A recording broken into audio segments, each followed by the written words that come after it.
नमस्ते and welcome back to my YouTube channel. तो आज से मैंने सोचा एक नई सीरीज़ स्टार्ट करते हैं जिसका नाम ही मैंने रखा है पेपर टू कैनवस। तो इस सीरीज़ में नॉर्मली मैं इंडियन आर्ट फॉर्म जो है वो आपके साथ शेयर करूंगी। तो मुझे इंडियन आर्ट फॉर्म बनाने का बहुत शौक है। तो मैंने क्या किया ना, जब भी नॉर्मली अपनी बुक्स वगैरह सेट कर रही थी मैं, उसमें अपनी पुरानी कम से कम 5 से 6 साल पुरानी जो ड्राइंग बुक थी उसे निकाला। एंड देन तब मेरे दिमाग में आया कि क्यों ना इससे रिक्रिएट किया जाए। तो इसमें जो है, इसमें मैंने बहुत अलग-अलग इंडियन आर्ट फॉर्म बनाई है। तो पहली जो है वो शुरू करेंगे हम मधुबनी पेंटिंग। तो ये जो है ये पेपर पे मैंने नॉर्मली 5 से 6 साल पहले बनाया था। तो इसमें मिक्स किया है पीकॉक के साथ। तो इसी को पीकॉक तो नहीं, यानी पीकॉक ही बना रही हूँ but in this form full Madhubani painting है ये। और ये मैंने बनाई है आइवरी शीट में। तो ये मुझे किसी को देना था, यानी किसी ने माँगा था। तो मैंने सोचा इसका पूरा प्रोसेस आपके साथ शेयर करती हूँ। तो वीडियो लास्ट तक ज़रूर देखिएगा और मुझे बताइएगा कि आपको अगली आर्ट फॉर्म कौन-सी चाहिए। मेरे दिमाग में ना बहुत दिनों से चल रहा था, तो मैंने सोचा कि पीकॉक से स्टार्ट करते हैं मधुबनी पेंटिंग। नॉर्मली होता क्या है कि हम इंडियन आर्ट फॉर्म बहुत कम करते हैं, लोगों को कम पसंद आते हैं या फिर ये टाइम टेकन होते हैं। नॉर्मली मैंने कई दुपट्टों पे भी अपने किया है, बहुत सारी चीज़ों पे किया है। सो इस बार मैंने सोचा क्यों ना मधुबनी पेंटिंग से स्टार्ट किया जाए। इंडिया के आर्ट फॉर्म में नॉर्मली हर वीक कोशिश करूँगी कोई ना कोई आर्ट फॉर्म आपके साथ शेयर करूँ। तो ये जो डिज़ाइन है ये नॉर्मल से डिज़ाइन है, मैंने तो ज्योमेट्रिकल पैटर्न में बनाया है, तो इसमें क्लियरेंस ज़्यादा है। लेकिन आप जब पुरानी बुक्स उठा के देखेंगे, पुराने आर्ट पैटर्न्स उठा के देखेंगे, तो आप देखेंगे कि वहाँ पे ये जो पैटर्न है ना वो इतने क्लियर होते नहीं हैं। हाथ से ड्रॉ करना, तब नॉर्मली इंसान अपने हल्के हाथों से ड्रॉ करता था।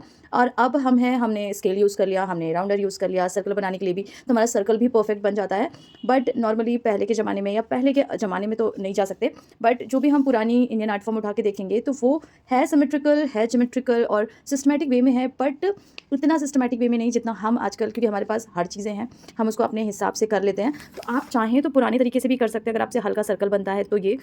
बट मैं कोशिश करती हूँ कि मैं थोड़ा-सा परफेक्ट बना सकूँ अपने हिसाब से। उतनी परफेक्ट नहीं है, क्योंकि वो इंडियन आर्ट फॉर्म, जो हमारी इंडियन आर्ट फॉर्म है उसमें जो कलर है, उसका कलर का जो वेरिएशन है ना वो लाजवाब है। क्योंकि वो सारे कलर्स जो है वो कहीं न कहीं नेचुरल कलर है, नेचुरल डाई, नेचुरल कलर्स, पेड़-पौधों के कलर से यूज़ किया है। मैंने भी ट्राई किया है, जब मैं कपड़े पे करती हूँ ना, हमने हल्दी, जैसे नॉर्मली हमारा हल्दी जो है वो नेचुरल कलर है, वो कलर कपड़े में डाल के देखो आप। उसके अलावा कुछ फ्लावर्स ऐसे होते हैं वो यूज़ करके देखो आप, कुछ फ्रूट्स के भी होते हैं, अनियन हो गया, कुछ ऐसी चीज़ें होती हैं जो ऑटोमेटिकली आप जब भी कपड़ों के साथ उसको इंटरैक्ट करते हो, कपड़ों के साथ उसको लाते हो, तो अपने आप वो कलर पकड़ लेता है। ग्रीन की बात करें तो बहुत सारे ग्रीन के पत्ते वगैरह से हम कलर निकाल सकते हैं, तो वो भी आप ट्राई कर सकते हैं। बट आपको जैसे नॉर्मली हम जब जर्नलिंग करते हैं एट दैट टाइम ये सारी चीज़ों की ज़रूरत पड़ती है, आप इस तरीके की चीज़ें कर सकते हैं। बट यहाँ पे था तो मैं नॉर्मली एक्रेलिक कलर यूज़ कर रही हूँ। आप गाउची भी यूज़ कर सकते हैं या फिर पोस्टर भी यूज़ कर सकते हैं, बट आपका जो पेपर है वो सब चीज़ें डिपेंड करता है। तो यहाँ पे मैंने जो शीट ली है वो आइवरी शीट ली है। इसके अलावा आप वाटर कलर शीट भी यूज़ कर सकते हैं, नॉर्मल चार्ट पेपर भी अगर आपको बनाना है तो यूज़ कर सकते हैं। बट पानी का यूज़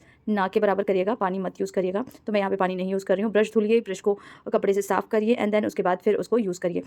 आपको करना क्या है, कलर बहुत ही ज़्यादा कलरफुल यूज़ करना है, बहुत ज़्यादा यानी कि जितना कलर आप भर-भर के यूज़ कर सकते हैं उतना करेंगे तो वो और ज़्यादा निखर के आएगा। यानी टोटली ये जो पेंटिंग है ये आप पे डिपेंड करती है कि आप इसको किस तरीके के कलर्स देते हैं।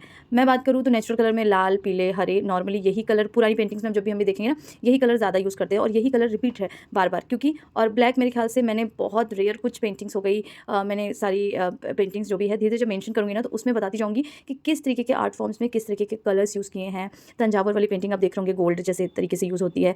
बहुत सारे हाथों से पेंटिंग की जाती है और यानी कि हाथों से कलर बनाए जाते हैं। आजकल भी होता है जब भी हम डाई वगैरह करते हैं, फैब्रिक पे कलर करते हैं, तो आप जब पुरानी जगहों पे जाएँगे या फिर कुछ ट्रेडिशनल एरियाज़ में जहाँ पे अभी भी ट्रेडिशनल वे में कपड़ों पे कलर करना, इस तरीके की चीज़ें करना। अब जब मैं राजस्थान में थी, राजस्थान में हमारी पोस्टिंग थी, तो मैंने देखा था कई घर ऐसे होते हैं, जब आप थोड़े से बीहड़ इलाके में चले जाओ, थोड़े से गाँव वाले इलाके में, वहाँ पे आज भी गेरुए से कलर करना, गेरुए से पुताई करना। तो आपको कहीं न कहीं इंडियन आर्ट फॉर्म्स की झलक आज भी किसी न किसी एरिया में ज़रूर देखने को मिल जाएगी। क्योंकि ट्रैवलिंग नॉर्मली मैंने बहुत की है और पापा के साथ या हो या मेरे हस्बैंड के साथ हम पोस्टिंग जब भी आती रही है, हर जगह जाते रहे हैं, तो हर तरीके की आर्ट फॉर्म आपको देखने को मिल जाएगी। पहले थोड़ा-सा अजीब लगता है कि भाई आजकल के ज़माने में, जब छोटे थे ना तो सोचते थे कि अभी भी लोग इस तरीके की चीज़ें करते हैं। बट मैं सीरियसली बोलूँ, अब मुझे खुद को मन करता है कि भाई इस तरीके की चीज़ें, मिट्टी का घर हो, उसमें हम हाथ से करी हुई चीज़ों को, होता है ना, हाथ से चीज़ों को करें और उकेरें, तो बहुत अच्छा लगता है। तो इस तरीके की आर्ट फॉर्म आप ईज़िली बना सकते हैं, यानी बहुत ज़्यादा टफ काम नहीं है। बट कोशिश करिएगा पहले पेंसिल से ड्रॉ करिए एंड आफ्टर दैट आप उस पे कलर करिए।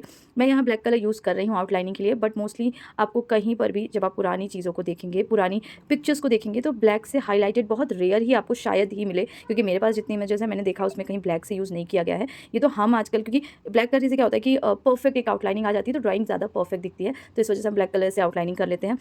ब्लैक कलर से और डिज़ाइन जो बनानी है वो बना लेंगे। अब उसके बाद मुझे लग रहा था कि थोड़ा-थोड़ा सा खाली है, सो मैंने क्या किया, थोड़ा-सा लीफ के पैटर्न्स ड्रॉ कर लिए हैं। तो ये जो है मैंने स्किप किए बिना पूरा वीडियो बनाया है, कि कोशिश किया है कि आप स्टेप वाइज़ सारी चीज़ें देखें, आपको सारी चीज़ें स्टेप वाइज़ समझ में आए। मैं एक बार बनाऊँ, फिर हटा दूँ, फिर बनाऊँ, तो उससे क्या होगा, चीज़ें क्लियर होते नहीं हैं। तो इस वजह से मैंने स्टेप वाइज़ धीरे-धीरे सारे प्रोसेस को किया है, तोड़-तोड़ के, कि सारी चीज़ें एकदम क्लियर हो जाएँ और आराम से आप बना सकें। तो ये आर्ट फॉर्म मेरा वन ऑफ माय फेवरेट है। मुझे नॉर्मली सारे फेवरेट हैं, इसके अलावा कलमकारी आ जाता है हमारा, ये तो मधुबनी है। उसके बाद तंजूर पेंटिंग आ गई, काली घाट पेंटिंग हो गई, बहुत सारे इंडियन फॉर्म हैं, बहुत यानी सभी अलग तरीके से, सभी यूनिक है। देख के लगता है कि सारे एक जैसे हैं, बट नहीं, कुछ ना कुछ सब में खासियत है। सिमिलैरिटी ये है कि इसमें ज़्यादातर एनिमल स्ट्रक्चर्स ही पेंट किए जाते हैं। So I just hope you love this video.